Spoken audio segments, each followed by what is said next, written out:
Session on regulatory research. I'm just going to wait for a minute so that people can get in and then start introducing Erin, and we can get started. Looking forward to some really exciting content on regulatory research from Erin.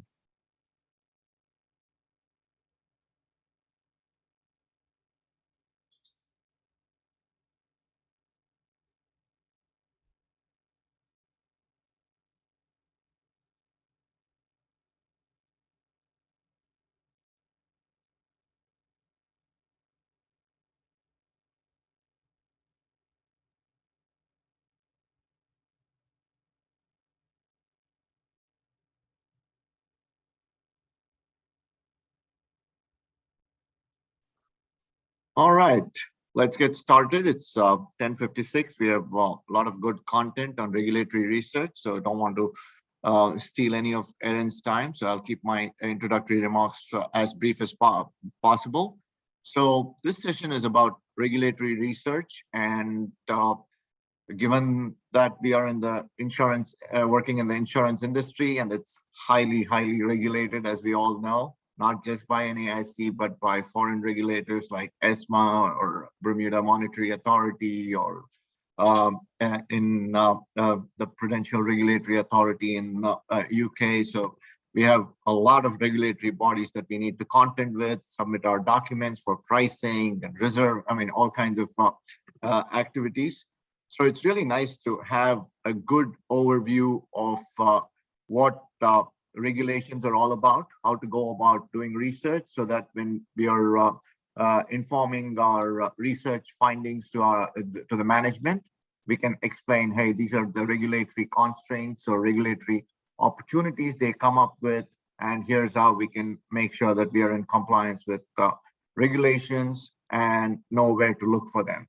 So I'm sure all the insurance companies have a lot of lawyers and other compliance folks, but this is, I think, a very good overview and a necessary thing for all research professionals, especially if you're in the insurance industry, to have on. So we are thankful that Erin could do the session for us. And Erin is a research library manager at the NAIC, where she conducts research for NAIC members, regulators, and staff. And I love libraries, so I'm really jealous of Erin's job. So, I think, so prior to joining the NAIC in 2014, she was a medical librarian at the regional health system as well. So lots of good experience there, and she has a Master of Library Science as well. So Erin, I don't want to stand between you and the content. Go ahead and take it away. Yeah, thank you. I'm happy to be here this morning. Thanks to everyone for joining me. So I'm going to go really quick. I've got a lot of content for you. I'll note that the slides are already uploaded in the Whova platform. There are some links in there, so you might want to just be able to pull those up and click on links. You also might want to open up another browser window and kind of follow along. I'm going to be showing some things on the NAIC website. It's naic.org. So I'm kind of a visual learner like that. I like to kind of click along, so feel free to do that as well. All right, I'm going to start with a really short, brief history lesson on sort of the history of insurance regulation in the United States. 1869, Paul versus Virginia was a Supreme Court ruling that found that insurance is not interstate commerce, meaning that the states were given regulatory authority over the insurance industry. So then a couple years later, 1871, was the first meeting of the NAIC. So all of the state insurance commissioners at the time, I think there were about 20 of them, got together and decided, hey, we should coordinate on some things. And so, the NAIC has been doing that for 151 years now, helping to kind of coordinate and, provide uniformity where it makes sense and just share information. So fast forward several decades, 1944, U.S. versus Southeastern Underwriters is another Supreme Court case that was kind of a surprise. The Supreme Court overturned Paul v. Virginia and found that insurance should be subject to federal regulation, which kind of turned the industry on its head for a minute. Everyone kind of freaked out a little bit. So very quickly, the next year, Congress passed the McCarran-Ferguson Act, which enshrined, into federal law that insurance in the United States is regulated at the state level. So that's how we got where we are today. So, there's a long history of state-based insurance regulation in the United States. So I'm going to kind of talk about, how to kind of find what's going on with the NAIC and then, through the states that way. So the NAIC is governed by the chief insurance regulators from the 56 jurisdictions. So all 50 states, DC, and then the territories. We have 4 elected officers that are elected from within the members every year. It rotates through, just like SAR. They follow Robert's rules. It operates very much like any legislature, like Congress. It's very, kind of traditional in that way. We have 3 national meetings a year where everyone gets together. We just wrapped one up last week. So all the members come together and they meet in their various committees and discuss issues and pass resolutions or model laws. And then in the interim, there are dozens and dozens of meetings in between of the various committees, which I'll talk about in just a second. But with a handful of exceptions, these are almost all open meetings. Anyone is allowed to join most of these meetings. And so a lot of fascinating discussions happen here. Regulatory decisions are made, issues come up. So I'm going to show you how to kind of connect in with what's happening in those meetings here in just a second. So this is a screenshot from our committee's website.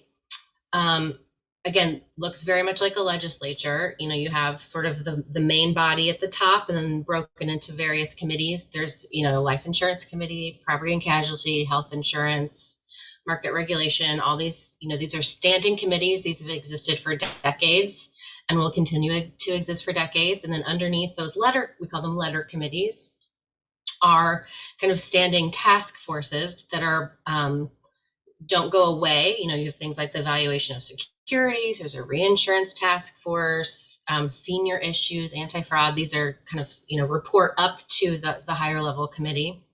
And then underneath those, there are working groups and subgroups. And these are formed to complete a specific task, like develop a model law or amend a model law. And then they're disbanded when they complete their work.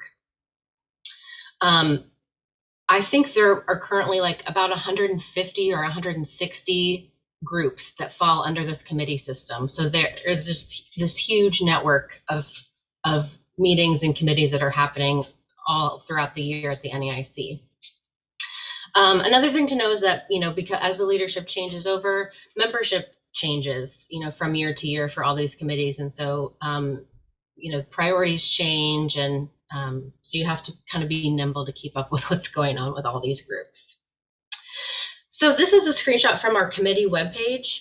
And to get there, if you just go to naic.org, across the top, click on the committee button, and it's going to bring you to the list of all the committees. So this is what a committee webpage looks like. It lists sort of the mission of the group, why it exists, and the charges, so what it's supposed to accomplish for the year. On the right-hand side, there are documents. This would just be, things of interest to the group. There are exposure drafts, so anything that the committee is drafting, like a model law, like a handbook, like a white paper, any of those things are exposed for public comment. And anyone is invited to submit comment letters, if they want to provide input on the development of whatever product it is. And then there are meeting materials. Yes. Would you mind, just wanted to check if you'd like to take questions as the session progresses, or if you want to finish the presentation and wait. Sure, yeah, I'll take a question. Okay, no, just wanted to remind the audience, if you have any questions, please type in the Q&A box, and we'll be more than happy to relay it to Erin. So thank you. Sorry for the interruption, Erin. Yeah, no problem. So this is sort of what a committee webpage looks like. Like I said, there are like 150 of these. They get very granular in sort of what they're working on, but definitely encourage you to go through that committee list and browse and see the variety of issues that regulators are working on right now. So anyone is allowed to follow along with what's happening in a committee. They work really hard to make this transparent and public. So here's how you follow a committee. You go to their webpage. At that top box on the right-hand side, there's information about upcoming meetings. So you can see they had a WebEx call March 24th. There is a link to the public WebEx meeting. There is the agenda and the materials, including any slides. So you can go through and look at the agenda and the materials. If you click up here, you can see all of the NAIC meetings that are happening for any given month. There are dozens of them. It's very overwhelming. So you can just go through and browse and say, hey, I want to join a meeting of the Cannabis Insurance Working Group and see what it's about. Those are all open meetings. If you don't want to have to go back to a committee webpage and keep checking it over and over to see when they're going to have a meeting, you can actually email the contact person who's listed at the bottom right hand of the page. This is the NAIC sort of subject matter expert person who is assigned to, every group is assigned a staff person who kind of shepherds the group through, sets up meetings, handles incoming comment letters, all those kinds of things. Their email contact information is right there on the webpage. Shoot them an email and say, hey, can I be added to the interested party, to the email list for this group? You'll get an email every time there's an open meeting with a calendar invite to join the meeting. And you can do this for as many groups as you want. So I caution, don't join too many or your inbox will be flooded. But I think that's something a lot of people don't realize is that, these are open meetings and, you're free to follow along with any of them. So that's the committees. Behind the regulators are doing all of the regulatory work. They're the ones drafting the model laws and the white papers and they're doing all of that work. The staff is just sort of there to shepherd them through, provide resources and support. So besides the folks who support the working groups, we call them committee support staff. They all have some kind of subject matter expertise in whatever group they're working on. There are lots of we have about 500 folks at the NAIC, so a wide variety of people working on lots of different things. So we have in New York, New York City office has our Capital Markets Bureau and our Securities Valuation Office. So they're working on investments of insurers and those kinds of things. They have public webinars frequently. They have a web page. You can go out there and see, they issue reports, tons and tons of good information out there. We have a government relations team that's in our DC office. They sort of coordinate with the federal government and with international IAIS and those kinds of groups. I mentioned the committee support staff already. Then we have my team, which is the Center for Insurance Policy and Research, which I'll talk about a little bit later, but we consist of the library team, and then we have our research center folks, smart people. We have a member services group that provides education and support to the regulators. And then our biggest group is our information technology group, and they're the folks who are building and supporting the systems that collect data, disseminate that data to regulators, and sort of just support the work of, analyzing all of this data. So resources that the NAIC provides. We try really hard to provide as many things for free as possible, but there are some things that have a cost. So number one would be data. We have a huge database of, rolling 10 years worth of financial statement data. This can be purchased. You can sort of customize exactly what you want.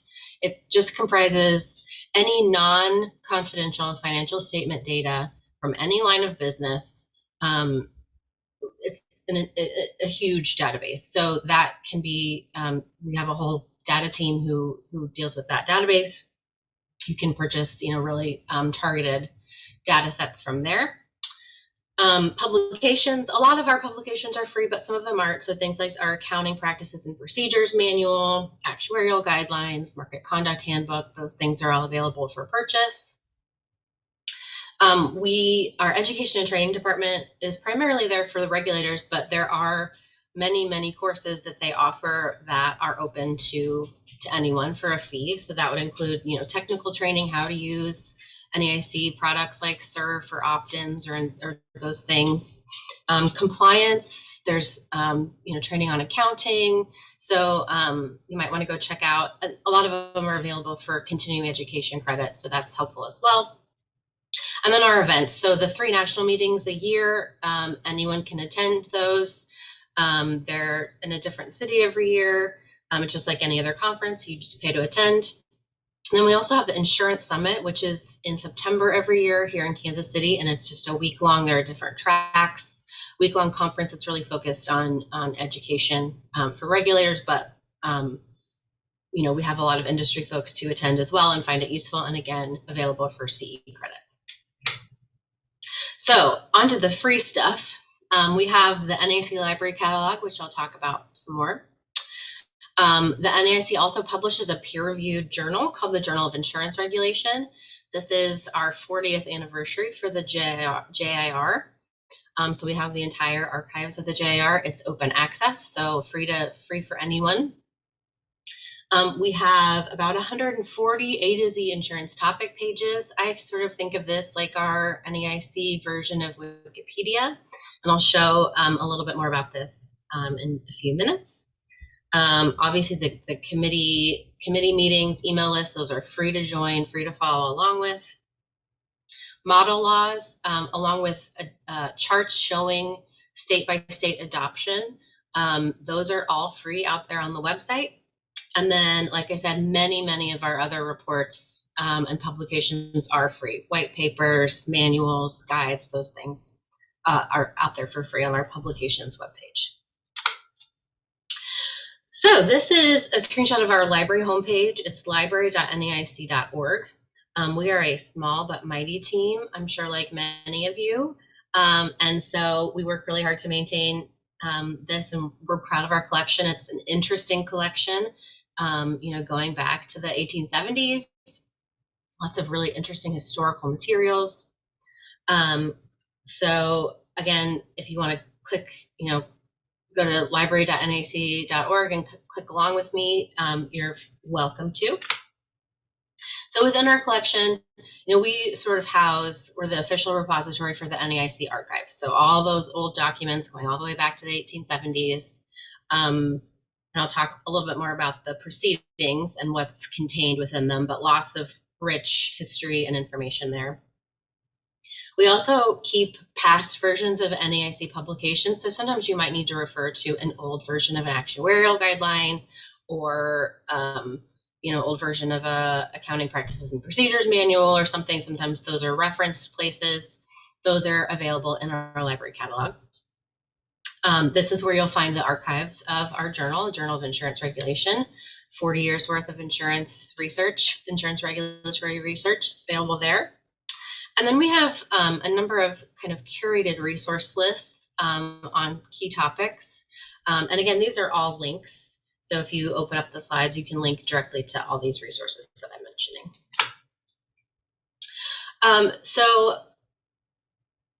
I think this audience is probably, a group of more sophisticated searchers than the average group, but I'm going to talk just a little bit about, searching our catalog. Number one, we don't have the same budget as Google, so our search algorithm is not as good as Google. So just be aware of that. Everything that's in the catalog is full text searchable. So if any search you do in this main search bar is going to search the entire text of 150 years worth of materials. So if you put in a search term like reinsurance, you are going to get probably thousands of results. So my best tip for using our catalog is to use your advanced search function and to really kind of hone in your search. So here's what that advanced search screen looks like. My best advice, pick a couple of keywords for what you're looking for, toss them in the title field or whatever field, and kind of go from there. The content filters on the right-hand side are also really, really useful. And then, of course, with 150 plus years worth of materials, your time filters are probably also going to be really useful. So the NAIC proceedings, this is probably our biggest and most important collection. The proceedings are the meeting minutes for basically every NAIC committee meeting all the way back to 1871. So you can go and read the minutes from the very first NAIC meeting. They're actually fascinating. So you can go through and see, sort of the reasoning, like why they decided to meet that first time. You can see, it was the same year as the Great Chicago Fire, so they talk about that. You can track, basically the entire history of the United States insurance industry, starting in 1971 in this collection. There's some really fascinating stuff in there. There's also some very, very dry stuff in here, so just be warned. It contains the legislative history of model laws. All of our model laws are developed through the committee process, through these meeting minutes. So just like, you'd go through the Federal Register or something if you were trying to look for legislative history for a law. Same thing with our proceedings and model laws. So you can go through and see, hey, when was this paragraph or phrase added and why? There are comment letters in there so you can see, what people were commenting on and sort of that back and forth and how things were developed. You can track developments of lots and lots of regulatory guidance. So actuarial guidelines, again, all of that history of, the different versions and amendments of those things are all documented in the proceedings. Solvency standards, accounting rules, white papers, all this stuff, the drafting process, the initial outline, the first draft, comment letters, and the final draft, all that stuff is documented there. Lots and lots of comment letters. There are also lots of presentations. Groups will come, consumer groups, industry groups, insurers, insure techs a lot lately. These folks all will come to NAIC committee meetings and provide, do presentations on various topics. Their slides end up in the proceedings. So you can go, there's like tons of really interesting content there. You can also track meeting history. So, when, the history of the NAIC meetings, commissioner tenure list. So we have a list of every state's insurance commissioner going all the way back to the beginning of their insurance department. Committee lists. So what state was on a committee while a model law was being developed, or, you can kind of see, who was, pushing for development of a actuarial guideline or who shepherded that. So that stuff is all contained in the proceedings. It's really a rich resource. Erin, there's a question. Yeah. It says, great presentation. I noticed there's a contact email address, help@naic.org for questions. Do you answer that personally? So that does not go to, we have a separate library email address, help@naic.org, just goes to our main help desk. You're absolutely free to email them. They just are sort of the place that fields all of the incoming questions, and then they'll sort of farm them out depending on what department. So that is, that's free to use. It does not go to us unless it's specifically a library question. All right. And you were looking at this is more a personal question. You're looking at the library.na on the search function. So if you searched for cyber, for example, you would get all the documents that were related to cyber ever discussed at NAIC, or presentations that are made public, right? Right. Anytime the word cyber is used anywhere in any of those documents, it's going to come up, which is why I suggest using that advanced search so you can narrow in.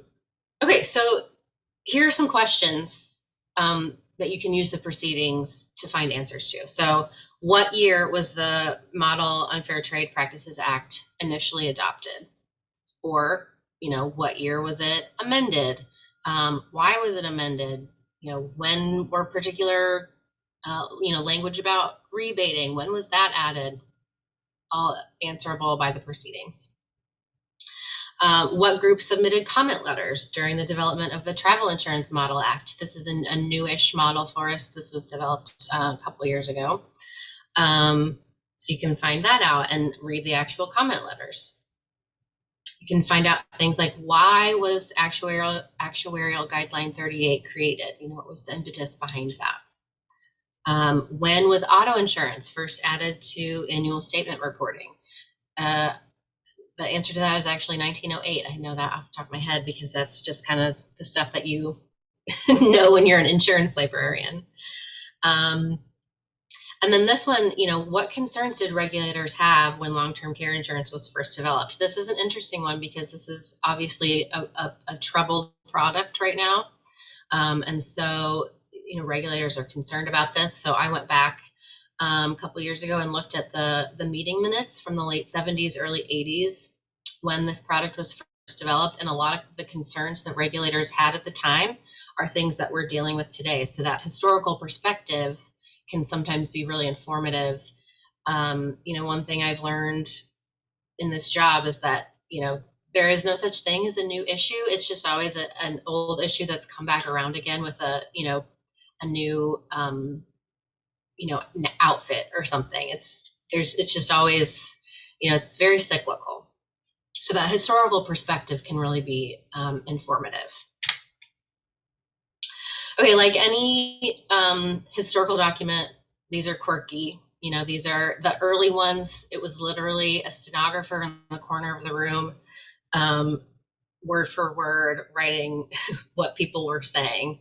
It's changed over the years. So, they're just quirky. They're historical documents. I will tell you, if it's not documented in the proceedings, there's probably not a record of it. And sometimes this can be frustrating. We're just kind of beholden to the minute takers, whoever decided, So sometimes you really want there to be something in there, and it just doesn't exist, and it's probably lost to history, unfortunately. The early years are fairly sparse. The later years are huge. I think the most recent proceeding, which would be the winter 2021, it's like several thousand pages. It's several thousand pages. So they're huge, complex documents. So just be forewarned. But to that end, the table of contents in the front is probably your best navigation tool. The table of contents is clickable. So if you're looking, you want to go directly to the Property and Casualty Committee, you can click there and it's going to jump all the thousands of pages down and take you right there. So use that. And then it's also, noted that, so the national meeting, if it's a December national meeting, you're going to have the minutes from that meeting, but it's also going to contain the minutes from all of the previous meetings, the interim meetings from the last national meeting. So there's a summer national meeting in August, a fall national meeting in December. The December proceedings will contain all of the meeting minutes from September through December. So if you're looking for something that happened in between national meetings, you'll want to go to that last, most recent one, if that makes sense. Okay.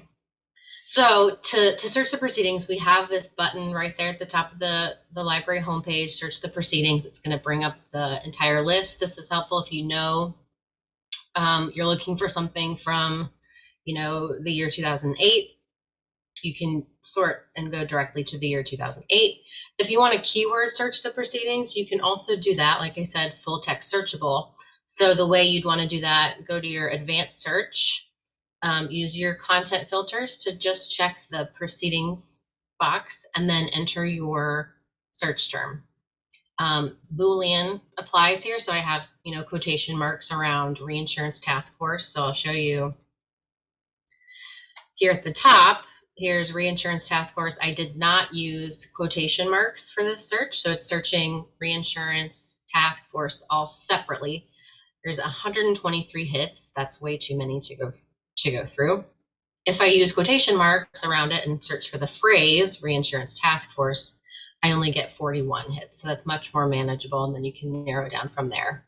But you can see just at a glance, it looks like the reinsurance task force was formed in 1973. Another thing to be aware of here, though, is that groups sometimes change names. So just because this is the first time it's mentioned reinsurance task force, it's possible it was called something else before that. So just this is what I mean when I say these are quirky documents. So. Okay, enough about the proceedings. We also have something we call our knowledge base. So when we get questions from regulators that we think would be of wider interest, we put them in our knowledge base. So the question that was asked and the answer that we provided, all those materials are there. They're open, they're free, and you're welcome to access them. So you can see some recent questions we've had relate to state bulletins on cybersecurity, workers' compensation limits by state, burial limits, effects of raising mandatory auto liability coverages. So feel free to go and you can browse by subject in there. Okay, earlier I mentioned our curated resource collections. So you can see this is a list. Again, this is a link here, curated resource collections. This is, we have quite a few topics covered. So race and insurance, pandemics, management leadership, macroprudential, long-term care, insurance capital standards, so some international issues there, data innovation and cyber. So all of these, if you click on any of these, it's going to bring up a list of resources. So that would be NAIC materials, could be peer-reviewed journal articles, could be podcasts or YouTube videos, anything that we think is of interest and timely on this particular topic, we'll add to these lists. If you're familiar with LibGuides, kind of that idea. We add to these regularly, and the little gear icon next to them will provide you with a link directly to that collection, or the little orange icon is a link to an RSS feed. So you can add that RSS feed to your Outlook or whatever reader you use. And so anytime we add something new, it'll be delivered to you. So those are really good resources as well. Erin? Yes. Just a quick question. I mean, there's another question which goes like this. I'm loving the follow along aspect of this session. So thank you so much. I mean, I'm loving it too. Great way to take advantage of the virtual format. Question was, can you shed any light on NAIC's work on DEI issues, specifically race and insurance? Yeah, so we have a committee, a race and insurance committee that sits underneath our executive committee. Every state is a member. And then under the main committee, there are 5 work streams. So one is working on P&C issues, one working on life issues, one working on health issues, one working on diversity within the workforce of the insurance industry, and one working on diversity in the regulatory community. And so those are our committees like any other committee. So you can join the email list if you want to follow along, join their meetings, see what they're working on. We also have a director of DE&I at the NAIC. So she works sort of internally and also works with regulators. They're developing some educational content for regulators. We have a diversity conference. This will be the 2nd year. It's coming up in June. So there's a lot happening, and it really spans. But I would, if the step 1, if you wanted to see, I would say go to that committee page and see what's happening there. All right, very helpful. Thank you. Yeah. Okay, so next up. So this is our topic index. Again, this is a link. This is what I mentioned. This is sort of like our NAIC Wikipedia index. We have about 140 of these. We add new ones frequently. At the top are the key regulatory priorities for the year. These change somewhat from year to year, not too much. Things like climate, that's not going anywhere. Long-term care insurance. But so these are sort of just quick explainers about what is this topic, how does it impact the insurance industry, what's happening at the NAIC and within the regulatory community on this issue. So I'll show you a screenshot of what one looks like. So here's sort of a text, just quick. It's written kind of for a general audience. So feel free to share these. These get quoted a lot in news stories. And then on the right-hand side, are links to whatever NAIC committees are active on the particular topic, and then we have links to some other, other resources. Could be NAIC reports or white papers, could be Journal of Insurance Regulation articles, could be other government reports, GAO reports, international group reports, any of those kinds of things. So these are really great resources. Our team is responsible for updating these. It's a big job. There's 140 of them, but we try really hard to keep these as current as possible. So, they can be a good resource. I'd say this is where I've learned. I didn't come from an insurance background before I worked at the NAIC. This is how I've learned so much, because there's just such a wide variety of topics covered here. So, if you're trying to learn about a new topic, risk-based capital, or something that you don't have any experience on or knowledge of, this is a really great starting place. So I highly recommend those. Okay, on to our CIPR team.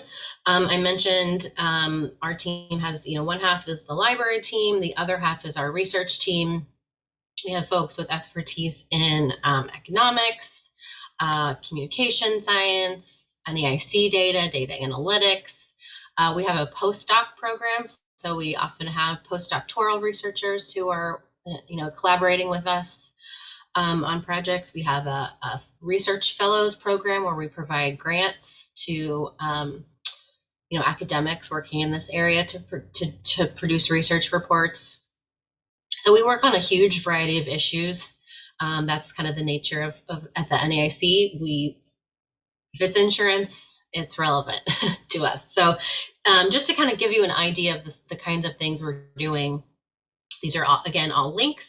So here's a link. One of our researchers did a report related to telehealth and its impact on health disparities for one of our, for a committee. He requested some data, and he did some work and pulled that together. Another report, can insurance company investments help fill the infrastructure gap? We just did a kind of a session on this at the national meeting last week, and there'll be more work ongoing with this for sure coming later. We typically do some kind of in-person event at every national meeting. We record those. Often the recordings are available later on. So the last one in the fall was on sort of the idea of resilience, not just climate resilience, but you go through an event like COVID. What are kind of some lessons learned in terms of responding to a crisis? How can we apply those moving forward? And so then related to that, we have a series called Regulator Insights, where we kind of piggyback on events that are happening, pull together, could be news stories, could be journal articles, sort of related to that topic. Because as we learned in the last session, people don't read. So if you can distill that information into a shorter report, they're more likely to digest the information. My colleague Lisa, she's our communications research scientist, so she studies sort of consumer messaging and those kinds of things. So she did this report on, what are consumer views about their property insurance and extreme weather? What's their knowledge level like? So that her report's available there. And then we often do webinars. These are generally free, open to the public. So we have a series that we've done with the Griffith Foundation called Back to Basics. Our first one last year was on insurance pricing. We have a couple coming up this year. One on captives will be in June. Then we'll have one later in the summer on insurance fraud, and then one in the fall on surplus lines. So wide variety of things. Again, most of this is available to the public for free. So I hope you'll stay in touch. This is our library email address.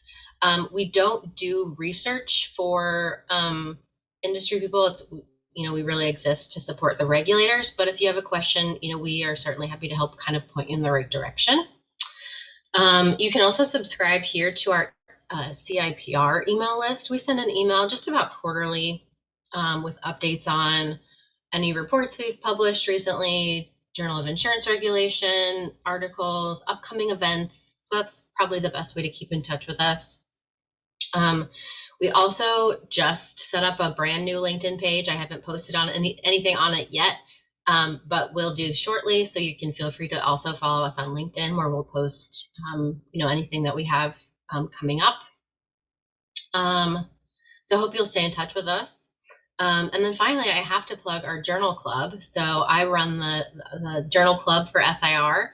Our next meeting is May 12th at 12 p.m. Central. So it's just like a book club, but we discuss a journal article, something related to the insurance industry. And I actually just earlier this morning posted a link to next month's journal article in the community section of Whova. The article is called Managing Customer Satisfaction, Digital Applications for Insurance Companies, and it's open access from the Geneva Papers. And so I hope you'll kind of take a look at that article and then join us for a discussion about it on May 12th. So that's all from me. I think you're muted, Sridhar. Yeah, excellent. All right, thank you. I have one more question, Erin. Yeah. Are we able to promote and link to the CIPR reports in our social media channels, or should we ask for permission? Yeah, if you want to share a link, please do. Anything that's out there publicly, the more the merrier. So. And just for the research professionals out here, in terms of how your library gets used and how you can get involved, just any examples of your interactions with any research teams and any insurance companies, or your colleagues, if you can just highlight some, that'll be useful. Yeah, there's so much going on. So one thing I'll mention, we are building a catastrophe modeling center of excellence. We're in the very beginning stages of that, but we'll be working with groups like RAA in sort of helping regulators understand CAT models and how they're used.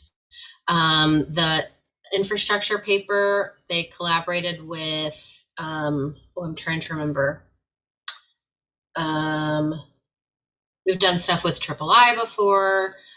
So because we're a research center, if you want to partner with us, we would love to do that. If there's something, one of these topics that's kind of sparked your interest, we're happy to do that. We work a lot with, III, IBHS, but also academic groups. So yeah, feel free to reach out. We'd love to work together on something.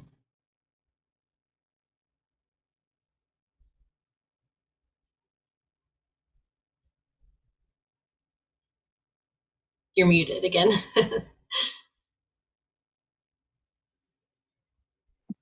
No, I was just looking for other questions for you, and I was encouraging the audience to take advantage of your expertise and ask questions in the next few minutes that's left in the session. Yeah, and shout out, there are a number of my fellow CIPR teammates on the call as well.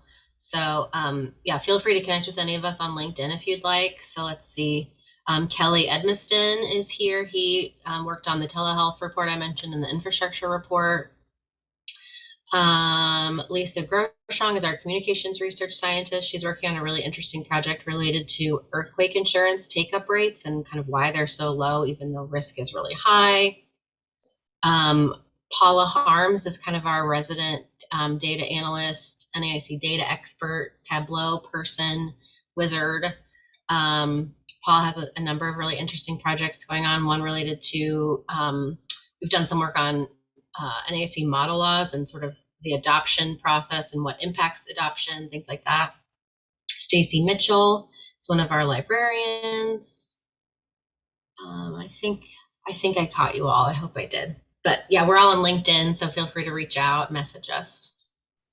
Excellent. All right. That was a great session, Erin.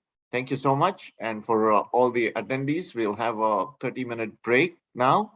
And we will start on untapped intelligence, connecting intelligence programs across your enterprise in half an hour.